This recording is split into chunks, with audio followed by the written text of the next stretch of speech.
Selamat malam, Shalom, Bapak, Ibu, Saudara-saudara yang dikasihi Tuhan. Sebelum kita mengakhiri seluruh aktivitas dan beristirahat malam ini, marilah kita sejenak menenangkan hati dan pikiran. Kita hendak datang ke hadirat Tuhan, mengucap syukur atas kasih penyertaannya sepanjang hari ini, serta mendengarkan firman-Nya. Mari berdoa. Bapa kami yang di surga, kami mengucap syukur atas penyertaan dan perlindungan-Mu sepanjang hari ini. Di penghujung malam ini, kami datang bersekutu di hadirat-Mu dengan hati yang tenang. Biarlah Roh Kudus-Mu menguruskan dan memenuhi hati serta pikiran kami, agar kami dapat menyambut dan memahami firman-Mu dengan baik. Terima kasih Tuhan, di dalam nama Tuhan Yesus Kristus kami sudah berdoa. Amin. Judul renungan malam ini, jangan menjamah, jangan mencicipi. Ayat renungan diambil dari kitab Amsal pasal 3 ayat 7 dan 8. Firman Tuhan berkata, "Takutlah akan Tuhan dan jauhilah kejahatan. Itulah yang akan menyembuhkan tubuhmu dan menyegarkan tulang-tulangmu." Ada tugas bagi para ibu dalam menolong anak-anaknya membentuk kebiasaan yang benar dan selera yang murni. Didiklah selera, ajarlah anak-anak untuk menghindari bahan perangsang. Tuntunlah anak-anak supaya mereka mempunyai kekuatan moral untuk menolak kejahatan yang mengelilingi mereka.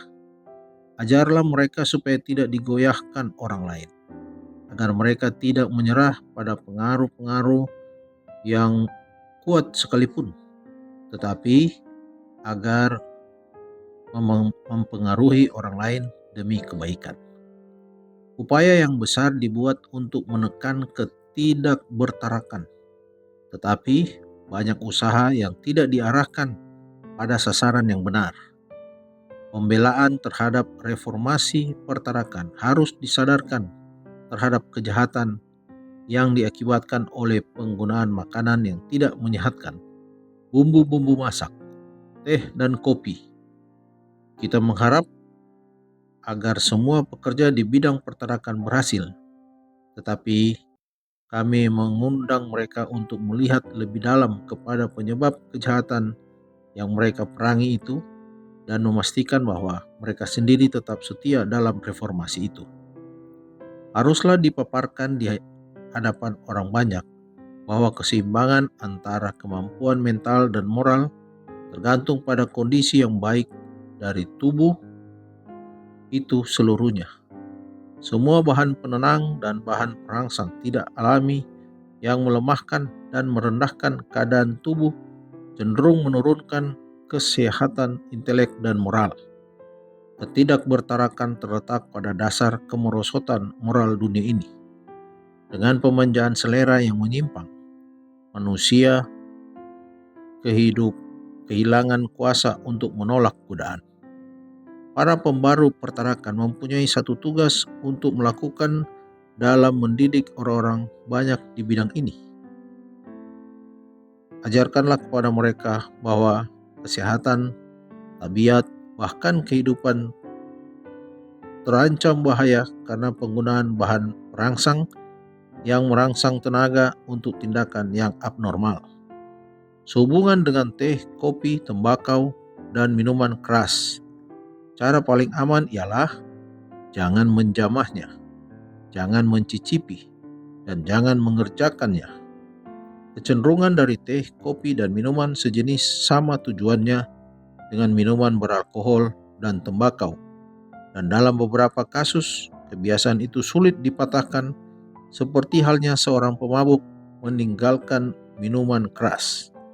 Mereka yang berusaha meninggalkan semua bahan perangsang ini untuk sementara akan merasa kehilangan dan akan menderita tanpa bahan-bahan itu.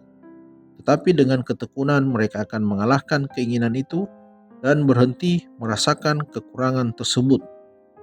Alam mungkin memerlukan sedikit waktu untuk pulih dari penyalahgunaan yang dideritanya, tetapi berilah kesempatan baginya, maka alam itu akan bangkit lagi untuk melaksanakan tugasnya dengan baik dan agung.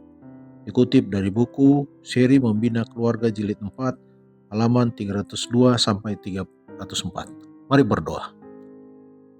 Bapa kami yang di surga, terima kasih atas firman-Mu malam ini yang mengingatkan kami untuk hidup dalam pertarakan dan penguasaan diri.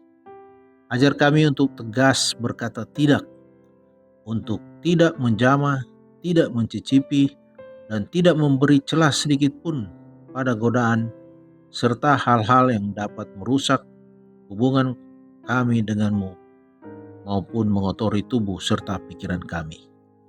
Kiranya Roh Kudus memberi kami kekuatan untuk menjaga ketulusan hati dan kesucian hidup dimanapun kami berada. Kami menyerahkan malam ini ke dalam tangan-Mu. Berikanlah kami istirahat malam yang nyenyak dan ketenangan pikiran, agar esok hari kami dapat bangun dengan tubuh yang segar dan semangat yang baru untuk kembali memuliakan nama Tuhan. Dalam nama Tuhan Yesus Kristus kami sudah berdoa dan bersyukur. Amin. Selamat beristirahat. Tuhan Yesus memberkati.